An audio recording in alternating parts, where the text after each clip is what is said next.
धनन सतगुरु तेरा ही आशा, ऋषु और Pranav Denver USA से। गुरुजी, जब हम किसी इंटरव्यू के लिए जाते हैं तो हमें पता होता है कि हमारा जो प्रोफेशन है उसी सब्जेक्ट के अनुसार सवाल पूछे जाएंगे। हम पूरी तैयारी भी करते हैं, फिर भी नर्वस रहते हैं। लेकिन पिताजी, लोग आपसे किस सब्जेक्ट का किस टॉपिक पर कहाँ से सवाल पूछ ले कोई पता नहीं होता। आप झट से सटीक जवाब दे देते हो। आप हमें भी ऐसे टिप्स दो ताकि हम भी फियरलेस एंड कॉन्फिडेंट होकर जवाब दे सकें। जी बेटा, हमने आपको ये मेथड दे रखा है, मेथड ऑफ मेडिटेशन, गुरु मंत्रा। हम उसका अभ्यास बहुत ज़्यादा करते हैं। आपसे बात भी करें तो भी करते रहते हैं। आप चेतन मन में अपने ख्यालों में सिर्फ सोच से तो आप बोल के कर लीजिए, कहीं अकेले बैठ के या अंदर ही अंदर जाप कर लें जुबान से या ख्यालों से, तो यकीन मानो जब विल पावर आ जाएगा तो कोई सवाल नहीं रहते। ज्ञान होना जरूरी है, ज्ञान तो अर्जित करना पड़ेगा। जैसे आपको बताया, हमने सभी धर्मों को पढ़ा, उन पर रिसर्च किया, तो अपने आप ही वो आत्म बल आ जाता है और फिर सवाल का जवाब मिल जाता है। और कल हमने एक बात कही थी आपसे, आज फिर दोहराना चाहेंगे। जो झूठ बोला करते हैं उन्हें बार बार उस बात को दोहराने की जरूरत पड़ती है, और जो सच बोलते हैं, सच बोलो और भूल जाओ, चाहे 10 साल बाद पूछोगे वो सच का सच ही रहेगा। जी कशिश ये लिखते हैं, गुरुजी, स्कूल कॉलेज के बच्चों को एकदम से आनंद चाहिए जिसके कारण वो नशे या बुराइयों में फंस जाते हैं। आप जी राम नाम का कोई ऐसा तरीका बताएं जिससे वह शुरू से ही ज्यादा आनंद पा सके। हमारे स्कूलों कॉलेजों में बहुत बच्चे हैं, बहुत बच्चे आगे बढ़ गए हैं। तो अगर आप आनंद ही चाहते हैं, हम लोग अपने समय में क्या करते थे, अकेले बैठे कोई ना कोई बात सुना देना, खेलना, हंसना, दौड़ना, भागना, कूदना, ये आपको मामूली चीज लगती है। अरे ये आपका बेस है, आने वाली जिंदगी इसी बेस पे टिकी है। अगर बचपन में बेस मजबूत हो गया तो पूरे जिंदगी तंदुरुस्ती से जियोगे, वरना 3 पे आ जाओगे। और कहते हैं ना, एक हम पहेली बताया करते थे कि भाई ऐसा जीव बताओ जो पहले 4 पैरों पे होता है, फिर 2 पे और फिर 3 पे आ जाता है। वो आदमी होता है। पहले 4 ऐसे लुढ़कना शुरू करता है, फिर 2 पे रहता है, फिर तीसरी डंगोरी आ जाती, लाठी आ जाती, तो 3 पैर हो गए। तो कहने का मतलब वो 3 पैर नहीं होने चाहिए। जब 2 पे आ गए तो 2 पे ही रहो, जब तक मालिक ले जाता नहीं। तो इसके लिए आपस में बैठ के हंसो खेलो, स्वस्थ मजाक करके हंसो खेलो, और साथ में पढ़ना लिखना भी अच्छा हो जाएगा। क्योंकि जब माइंड फ्रेश हो जाता है, माइंड को एक तरफ से हटा के दूसरी तरफ लगा देते हैं, जब दोबारा उसी पढ़ाई में लगाओगे तो फ्रेश माइंड में ज्यादा चीजें आती हैं, ज्यादा याद होता है। इन्हीं का अगला सवाल है, गुरुजी, आने वाली प्रलय का रूप कैसा होगा? आने वाली प्रलय, जैसे जहां तक हमने सुना, पानी से भी हुई, आग से भी हो चुकी है, पानी से ज्यादा माना गया। तो 5 तत्व, पृथ्वी, पानी, अग्नि, वायु, आकाश, ये प्रलय लाते हैं। लेकिन आप एक 6वां तत्व भी पैदा हो गया, जो कि पहले भी देखा गया, कारण बनता है, और वो है आदमी, मनुष्य। इसकी जो ईगो है, इसकी बढ़ती हुई तृष्णा कह लें, मृग तृष्णा कह लें, आकांक्षा कह लें, जो मर्जी नाम दे दीजिए, इतनी बढ़ती जा रही हैं, इतनी बढ़ती जा रही हैं। तो टकराव जब निश्चित हो जाता है तो हो सकता है उस प्रलय लाने में आने वाले समय में मनुष्य भी कोई बहुत बड़ा रोल अदा कर दे। कौन है, कैसा है, हमें कुछ पता नहीं, लेकिन जो फील आया आपकी सेवा में अर्ज कर दिया। गौतम ये कहते हैं, गुरुजी, मैं दुबई गया था, वहाँ मैंने ट्रांसपोर्ट में काम शुरू किया तो पता चला कि वहाँ नशे का व्यापार होता है। नशीले पदार्थ दुबई से सऊदी अरब लेकर जाते हैं जी। ट्रांसपोर्ट वाले ने बोला कि तुम्हें ज़्यादा पैसे मिलेंगे, तू भी ये नशा तस्करी का ये काम कर ले, पर मैंने आप जी के वचनों पर चलते हुए उसे साफ मना कर दिया। इस चक्कर में मैं वापस इंडिया ही आ गया। शाबाश बेटा, शाबाश, बहुत बड़ी बात है। फिक्र ना कर, भगवान से प्रार्थना करेंगे, भगवान तेरे को अपने काम धंधे में तरक्की दे। राम जी कृपा करने वाले हैं। खुशप्रीत, गुरुजी, ग्रंथों में एक जगह जिक्र आता है कि जब घोर कलयुग अपने चरम सीमा पर होगा तब विष्णु जी अपने 10वें रूप कल्कि अवतार के रूप में आएंगे और साइंस की दृष्टि से बहुत हाईटेक होंगे। क्या कल्कि अवतार ले चुके हैं?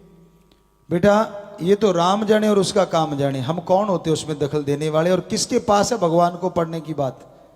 आदमी को नहीं पढ़ सकता। सामने वाला जो बात कर रहा है उसका क्या मकसद है, कहाँ वो पहुंच गया, क्या आप समझ पाओगे? जी नहीं।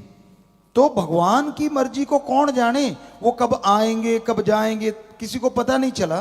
तो वो राम जी को पता है, वो आ चुके हैं या आएंगे या क्या करेंगे, ये उन्हीं के गर्भ, यानी कहते हैं ना समय के गर्भ में छुपा हुआ है। वो तो राम जी जानते हैं, भगवान खुद जानता है, आदमी उसको नहीं पहचान पाता।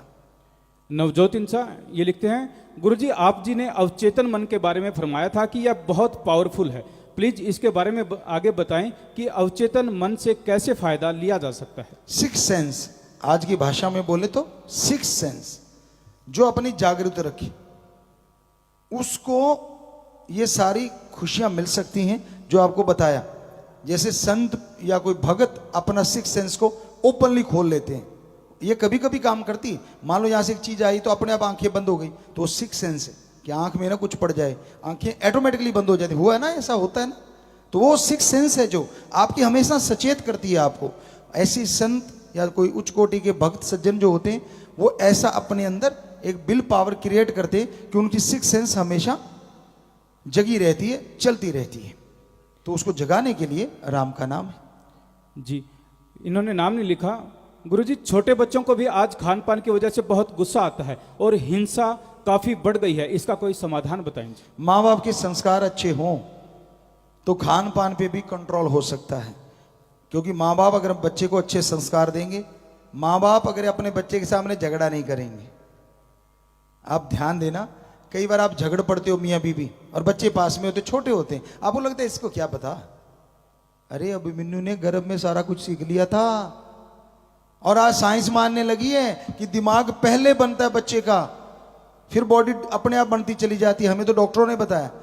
तो अगर ऐसा है तो फिर जब बच्चे ने जन्म ले लिया, वो तो फिर आपकी सारी बात सुन रहा है और आपको लग रहा नहीं इसको क्या पता। और जब बड़ा हो के वो आप वाले रास्ते पे चलता है, तब तक आप थोड़े बुजुर्ग हो जाते, मैंने तो कभी ऐसा नहीं किया, ये पता नहीं किस पे गया है। ट्रेनिंग तूने दी है, गया किसी और पे। तू गालियां दिया करता था, जब बेटा झूठ नहीं बोलना, बच्चा कहता अच्छा पापा, इतने में फोन आ गया, किसका फोन है, बीबी से पूछता है इशारे में, वो कहती बॉस का, ढक के। पहले दूसरे फोन होते थे, हमने देखा आंखों से, ये वाला मोबाइल नहीं, हैंडसेट जो होते थे पुराने मोबाइल, जो फोन होते हैं लैंडलाइन कह लो। तो उसने क्या किया, ऐसे हाथ रख के कहती जी आपके बॉस का फोन है, कहता कह दो वो तो घर पे नहीं है। उसने बोल दिया जी घर पे नहीं है, कहते अच्छा जब आए तो बात कराना, कट गया फोन। आपने तो काम चला लिया झूठ बोल के। वो बच्चा क्या क्या शिक्षा ली उसने कि पापा कहते झूठ नहीं बोलना चाहिए, ये तो ठीक है, पर जब जरूरत पड़े तो ठोक दो, कोई हर्ज भी नहीं है। तो आपने ट्रेनिंग दे रहे हो ना, बाद में कहोगे कैसे संस्कार, तो संस्कार अच्छे दो, खान पान की चीजें अच्छी लेके आओ। ये जो एकदम उत्तेजित करती हैं, ब्लड प्रेशर हाई हो जाता है, उन चीजों से परहेज करो, तो जरूर बच्चों का ये गुस्सा शांत हो सकता है। और बच्चा अगर राम नाम में लग जाए, विल पावर आने से भी गुस्सा खत्म हो जाता है। ये लिखते हैं कि गुरुजी हम अच्छा व्यवहार करते हैं, हमारे अच्छे व्यवहार के बावजूद भी कुछ लोगों को समस्याएं आती है, ऐसा क्यों होता है? भलाई करने वाले भलाई किए जा, परवरदिगार मिलेंगे तू, राम रास्ते पे चले जा, राम रास्ते पे चले जा। अगर ऐसे सोचने लग गए तो भाई कुछ नहीं कर पाओगे। कहने वालों की अपनी मर्जी, राम नाम पे चलने वालों की तो एक ही मर्जी होती है, जिस रजा में राम राखे उस रजा में हरि रस चाखे। कि जिस रजा में वो रखना चाहता, रहते हुए अपना काम करते जाओ। मानवता भलाई के करने हैं तो करने हैं, नशा छुड़ाना है तो छुड़ाना है, बुराइयां छुड़ानी है तो छुड़ानी है, बस लगे रहिए। कौन क्या कहता है, क्या लेना है, वो जाने, उसका काम जाने। परी और संजू हिसार से ये लिखते हैं कि गुरुजी नाम चर्चा घर में सेवा के दौरान हम जो भोजन करते हैं वो लंगर होता है या फिर साधारण खाना होता है? साधारण खाना नहीं होता। जहाँ राम नाम की चर्चा होती है वहाँ हमेशा उसको लंगर, लंगर का मतलब होता है कि जहाँ भक्ति की भावनाएं शामिल हों उसको लंगर कहा जाता है। तो वहाँ ये बड़ी सत्संग कोई संत पीर फकीर करता है, वो उतने ही पावरफुल जो मस्ताना जी के वचन है वो होते हैं। अदरवाइज लंगर तो लंगर ही होता है, लेकिन फर्क इतना ही होता है कि वो एक नाम चर्चा की गई तो उसका असर उतना, सत्संग हो गई तो वो राम नाम की चर्चा होगी, वहाँ का जो लंगर है वो और ज़्यादा फलदायक होता है। अर्श दीपक डबवाली से, गुरुजी एक्सरसाइज करने के लिए खुद को कैसे प्रेरित करें जी, बहुत सालों से आलसीपन ने जकड़ा हुआ है। हाँ बेटा, उठना तो तेरे को पड़ेगा। ऐसे कर, टाइम पीस अलार्म का लगाता है वो अपने चारपाई से 15-20 फुट दूर रख दे, और अलार्म भी कड़ाके वाला होना चाहिए। तो वहां तक उठ के जाएगा फिर तो है ठीक, और अगर बिस्तर के किनारे है तो ट्रक करके हाथ मारा और फिर खुराटा मारा, फिर मुश्किल है। तो ये छोटी छोटी तरीके हैं कि थोड़ा दूर रखो अलार्म को, उठ के जाना पड़े, उठते ही पानी पियो, और पानी को हाथों पे लगा के दोनों आंखों पे लगा लो तो आलस्य उड़ जाएगा, नींद खुल जाएगी। उसके बाद चलना तो आपको पड़ेगा ना बेटा, पड़ोसी आके तो लेके नहीं जाएगा। अब आप फ्रेश हो लिए, थोड़े ठीक हो गए तो फिर घूमिए। यकीन मानिए अर्ली मॉर्निंग, आपको शायद कुछ वीडियो डाली हैं या कुछ डालने वाली हैं, हम रोजाना ही लगभग कई बार आप में बिजी होते हैं, अदरवाइज रोजाना ये रूटीन है हमारी लाइफ का, अर्ली मॉर्निंग उठना ही उठना। हम लगभग 3 बजे 4 बजे उठ ही जाते हैं। 4 बजे इसलिए कहा, कई बार 2-2:30 बजे ही सोते हैं, यहाँ आपकी सेवा में लगे रहते हैं, तो 4 बजे 1.5-2 घंटे मिल जाएं काफ़ी रहता है। ज़्यादा से ज़्यादा 4-5 घंटे मिल जाएं। ये लाइफ में हमने ज़िंदगी ऐसी जी है, 4 घंटे सो के, 4 से 6, कभी नहीं 6 हो जाए उस दिन तो पूछो ना, ऐसे लगता है कि एक यज्ञ सा कर लिया। अदरवाइज तो ये आपके सामने है, आप तो देखते हो, सेवादार तो डेली की बात है, कोई नई बात तो है नहीं। तो आप क्या अपने शरीर के लिए एक आधा घंटा भी नहीं निकाल सकते? 21 दिन जैसे तैसे मुश्किल में तंग होके आप एक्सरसाइज करते रहो। 22वें दिन वो 21 दिन की गई एक्सरसाइज आपको सोने नहीं देगी, बेचैनी लगा देगी कि चल उठ उठ उठ, घूमने चल चल चल चल। 21 दिन तो आप जोर लगाओ, फिर एक्सरसाइज भी साथ देगी। तो बाकी मर्जी आपकी भाई, मानना ना मानना आप मर्जी के मालिक। हरिद्या ये लिखते हैं कि गुरुजी मैंने नाम लिया हुआ है पर एग और नॉन वेज खाने का बहुत मन करता है, इससे कैसे छुटकारा पाऊं? बेटा सोचा कर, जिनको काट के तू खाता है उनके अंदर भी मांस है, क्या तू अपने शरीर का टुकड़ा काट के खा सकता है? क्यों नहीं खाएगा? कारण दर्द होता है। तो जिनके तू काट के खाता है या खाने के तेरा दिल करता है, क्या उनके मरहम पट्टी होगी जब छुरी चलाएगा? तेरे दर्द होता है बेटा जी, दर्द उनके भी होता है। तेरी फैमिली है तो फैमिली उन पक्षियों की, उन जानवरों की भी होती है, पर वो बेचारे उस सीमा में बंधे हुए हैं, उनका माइंड ही उतना है, आकाश तत्व नाम मात्र है, इसलिए वो सोच नहीं पाते। तो बेटा ये चीजों को छोड़ो, राम का नाम जप के खाने की बहुत सारी चीजें, सोयाबीन है उस जैसी बन सकती है, अगर आपको ज्यादा ललक है तो उसकी सब्जियां ऐसी ऐसी बन जाती हैं कि आप पहचान ही नहीं पाते। और प्योर वेजिटेरियन का वेजिटेरियन, और साथ में प्रोटीन कई गुना ज्यादा। अंजलि राणा, गुरुजी फिश ऑयल को वेज मानते हैं क्योंकि फिश को मारते नहीं, कहते हैं कि ऑयल के लिए इंजेक्शन से उनका ऑयल निकालते हैं, मार्गदर्शन करें जी। बेटा हम डॉक्टर से पूछ सकते हैं, क्या वो उसका ऑयल फिश के काम नहीं आता? क्या ऑयल निकालने के बाद फिश 100% वैसी रहती है? क्योंकि ऐसे तो आप भी ब्लड डोनेट करते हैं।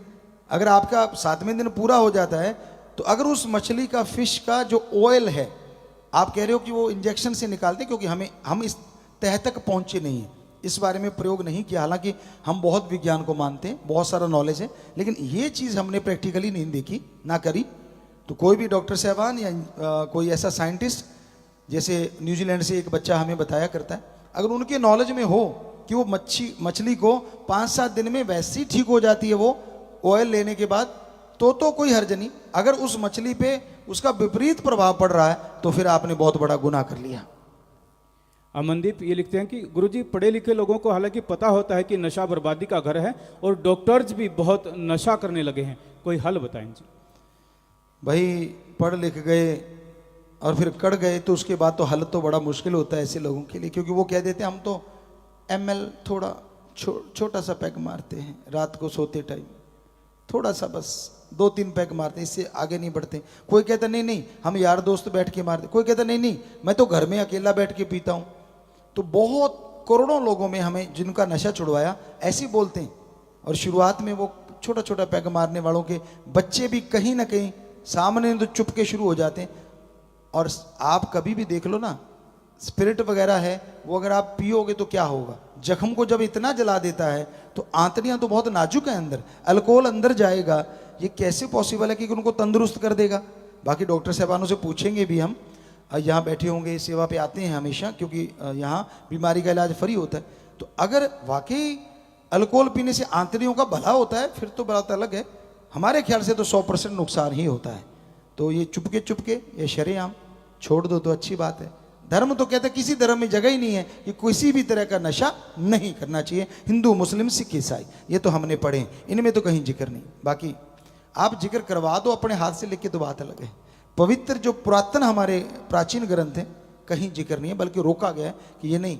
कई लोग कह देते जी वो इंद्रदेव पीते हैं, उसका नाम यहाँ भी धर देते हैं, उसका नाम सोमरस।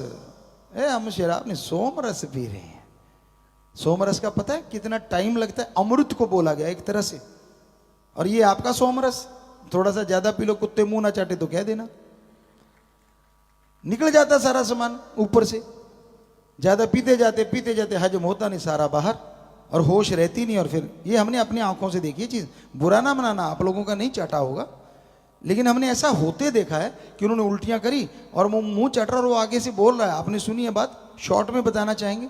वो एक हेयर ड्रेसर थे, वहाँ आज भी हैं। हम जब सफाई महाअभियान चल रहा था राजस्थान का, तो वो दिखाया कि उनका नाम था चांद हेयर ड्रेसर। तो उनसे वो शेव करवाने जाते थे, हमारे साथी थे। तो नशे में धुत हो लिए, कुत्ते ने अपना काम कर दिया, हम भाग के गए, यार ये तो वही बैठा है गिरा हुआ है जो कहता था हम स्टैंडर्ड के लोग हैं, बड़ी महंगी शराब, मतलब 85-86 की बात होगी। और वो कह रहे थे कि जी हमारी जो बोतल आती है, पता नहीं उस टाइम के अकॉर्डिंग 5,000 से 10,000 की बोतल पीते हैं हम। ये थोड़ी आपके गांव वाले हम वो रूढ़ी वाली पीते हैं या कुरड़ी वाली पीते हैं, हम वो नहीं पीते, हम तो स्टैंडर्ड। उस दिन स्टैंडर्ड बाहर आया पड़ा, जब हम पास गए, कुत्ता मुंह चाट रहा है। और वो सज्जन क्या कर रहे हैं वो भी सुनो। वो चांद हेयर ड्रेसर के एक नाई सज्जन थे, उनका नाम लेके बोल रहे हैं, आगे तो तेरा उस तरह बहुत कटकुट लगाता था, आज बड़ा स्मूथ चल रहा है। और कुत्ते की जीभ तो स्मूथ चलेगी भाई। हमने उसको हिलाया करा, हमने यार क्या कह रहा है, ये तो कुत्ता है। कहते यार हमें देख के बोला, वो टूटी फूटी भाषा में, हम वो एक्टिंग नहीं करना चाहेंगे। तो उसने टूटी फूटी भाषा में कहता, तू तो कभी किसी को बुरा ही नहीं बोलता, आज मेरे नाई को कुत्ता क्यों कह रहा है? हमने पानी के मारे छिंटे उसको बैठा किया। हमने कहा तू ही गड़बड़ है। कहता क्यों? हमने कहा वो जा रहा तेरा नाई, तू क्या कहेगा उसे? कहता अच्छा, इतनी देर कुत्ता ही मुंह चाट गया। तो मतलब हो जाता है सबके। कई बार स्टैंडर्ड बाहर भी ला देती है, ये दोनों चीजें अंदर रहती, ये स्टैंडर्ड वाली अंदर गई, स्टैंडर्ड बाहर। फिर भी आप कंट्रोल किए हुए हैं, तो ये आपकी हिम्मत है। पर हमें लगता है हिम्मत कभी ना कभी हार जाता है बंदा। उससे पूछा, तू तो हमेशा शिक्षा देता था, बड़े सज्जन थे। कहता यार क्या करूं, आज मेरी प्रमोशन हुई थी, पहले ही बहुत बड़े थे वो, उनकी और प्रमोशन, यार दोस्तों ने पार्टी रख दी। कहता जोश सा आ गया, रोज घर में बैठ के 2 पैक पीने वाले ने पूरी बोतल चढ़ा ली। और फिर कहता दोस्त कहते छोड़ाएं। कहता यार ऐसे मैं मतलब गैरत थी कि मैं बड़ा कुछ हूं, ऐसे मुझे छोड़ने जाएंगे, ये एटिकेट नहीं है। कहते मैं अकेला जाऊंगा। कहते बस यहां तक पता चला, बाद में तो लगा घर में सोया पड़ा हूं। तो भाई नशे बर्बादी का घर है हमारे अकॉर्डिंग, मानो ना मानो वो आपकी मर्जी, आपकी थ्योरियां अलग अलग है। जैसे अभी सोमरस और भी कोई ना नाम रखे होंगे अलग अलग पीने के लिए। एक छोटी सी बात और याद में आ गई, एक साइंटिस्ट था, बेचारे ने आके दिखाया कि देखो ये शराब है, थोड़ी सी शराब ले ली गिलास में, एक कीड़ा छोड़ा, वो कीड़ा मर गया उसमें। कहता पता चला कितनी खतरनाक है, कीड़े को मार दिया। वो शराबी बैठे थे सामने, कहते जी चल गया पता। कहते क्या पता चला? कहता इसको पीने से पेट के सारे कीड़े मर जाते हैं, रोक लो। कैसे कोई रोकेगा? तो भाई वो बात तो आपकी अपने तरीके से होगी, लेकिन इससे कीड़े मरते नहीं, पैदा तो चाहे हो जाए, अच्छे वाले जरूर मर जाते हैं जो बैक्टीरिया हमारे शरीर में होते हैं। जी विजय इंसा ये लिखते हैं, गुरुजी एक प्लेयर को कितने घंटे मिनिमम और मैक्सिमम नींद चाहिए? प्लेयर को 6 से 8 घंटे आज जरूरी मानते हैं, साइंस भी मानती है, क्योंकि पुरातन समय में ये माना गया था कि इतने तो टाइम जरूरी है। ब्रिज किशोर ये लिखते हैं, गुरुजी कभी कभी इंसान को उसकी इंसानियत ही अगर परेशानी का कारण बन जाए तो क्या करें? आज तक ऐसा कभी नहीं हुआ कि इंसानियत कभी परेशानी का सबब बने।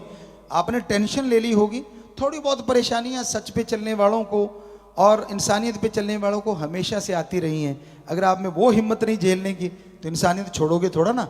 इंसानियत को बुलंद रखो, यकीन मानो वो आई हुई बुराइयां हवा में उड़ जाएंगी और एक दिन जरूर उड़ जाएंगी।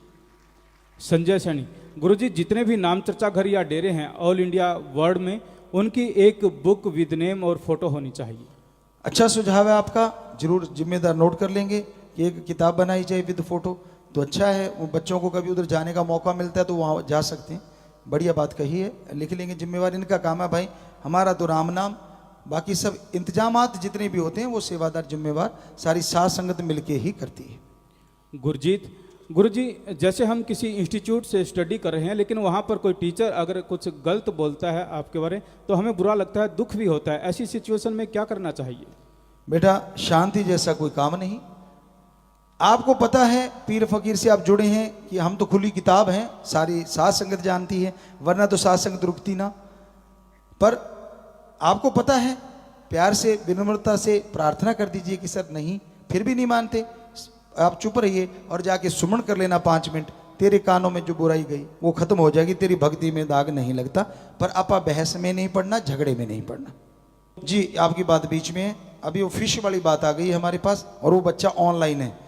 उस बच्चे ने लिखा है कि पिताजी, फिश के लीवर से ऑयल लिया जाता है जी। ये साइंटिस्ट हैं न्यूजीलैंड में, इसलिए फिश को मरना ही पड़ता है। ये किसने बोला कि उसका फिश का ऑयल निकालने से मरती नहीं? वो कहता नहीं, उसके लीवर से वो निकालते हैं तो वो मर जाती है उसके बाद। तो ये जसप्रीत जी हैं, साइंटिस्ट न्यूजीलैंड, बहुत आशीर्वाद बच्चे, भगवान आपको और तरक्की दें, क्योंकि ये रिसर्च करता है, काफ़ी बड़े साइंटिस्ट हैं, लगे हुए हैं लगातार। ये कहते हैं ओमेगा 3 फिश के अलावा प्लांट से भी लिया जा सकता है, और उसमें जैसे अलसी है, चिया सीड हैं या अखरोट हैं, इनमें भी ये पाया जाता है जी। ये भी एक कनाडा से सज्जन ने भेजा, डॉक्टर हैं जो भी हैं, रिसर्च करता है। तो आपने सुन लिया, तो ये हमें भी लगा था ऐसे कैसे संभव है। आदमी है जो खून देने के बाद भी 7वें दिन पूरा करके फिर चलता रहता है। बाकी जीवों में कहाँ है इतनी हिम्मत कि उनकी चीज़ निकाल लो और वो जिंदा रह जाए। आदमी को देना चाहिए 3 महीने बाद, 2 महीने बाद, जो भी असूल बने हैं उसके बाद ब्लड डोनेट करते रहना चाहिए। तो यकीन मानो पहले से अच्छा आएगा, क्योंकि किसी की जान बचाई वो दुआएं लेके बनेगा। भगवान आपको खुशियां दे। सुखजिंदर ये लिखते हैं कि गुरुजी, गरीब लोग जिनको गवर्नमेंट स्कीम का नहीं पता होता, जैसे मुफ्त राशन, पेंशन, फ्री गैस आदि, उन लोगों के डॉक्यूमेंट्स पूरे करवा के डेरा सच्चा सौदा की तरफ से हेल्प करवाई जाए, ताकि वो हर गवर्नमेंट स्कीम का लाभ उठा सके। बहुत बढ़िया सुझाव है आपका, और हमारी जिम्मेवार इस बारे में लिख लें। फिर आप देखेंगे कैसे कि हाँ, सरकारें जो स्कीमें देती हैं, बाकी गांवों में बहुत लोगों को पता ही नहीं होता कि ये उनके लिए बना दिया गया है, उनके लिए है। तो ऐसे संभव हो सकता है तो जरूर नोट कर लें, ताकि उन तक वो चीज़ें पहुंच पाएं। करना तो भाई राजाओं का काम है, ये फकीरों का काम तो दुआएं करना है। हाँ, जो उन्होंने लागू कर दी, कम से कम उन तक लाभ तो पहुंचे, ये पॉसिबिलिटी है। ऐसा हम लोग सेवा कर सकते हैं। लिख लें, अगर पॉसिबल हुआ तो ये करेंगे। आखिरी पर्ची है जी। गुरुजी, आपका जो नया सॉन्ग है मेरे देश की जवानी, ये केवल 2 दिन में ही 72 लाख 7.2 मिलियन व्यूज इसके हो चुके हैं और लगातार बढ़ रहे हैं। सॉन्ग ट्विटर, इंस्टा, फेसबुक पर भी ट्रेंड कर रहा है। इसके अलावा सॉन्ग सावन, गाना, स्पॉटिफाई और विंग पर भी पूरा धूम मचा रहा है जी। आप जी की रहमत है जी। बहुत बहुत आशीर्वाद जी बच्चों। और ये ज़्यादा लोग देख रहे हैं, हो सकता है बच्चों में कुछ और ट्रेंड रहता हो कि मेरे फॉलोअर्स बढ़ गए, व्यूज़ बढ़ गए, ऐसा होगा। पर हमें खुशी इस बात की होती है, अच्छा जितने लोग सुनेंगे, शायद उनमें से 50% ने भी नशा छोड़ दिया, तो हमारा गाया हुआ जो भक्ति का गाना या उसे भजन कहते हैं हम अपनी भाषा में, वो सफल हो जाएगा। कि अगर लोग उसको छोड़, क्योंकि पहले जो निकाला था पंजाबी में, इस बार हिंदी का है, तो लोगों तक पहुंचा। और उसका मकसद कुछ नहीं, अपनी वाह वाह करवाना नहीं, राम जी की औलाद को सुखी करना है, एक मैसेज दिया है।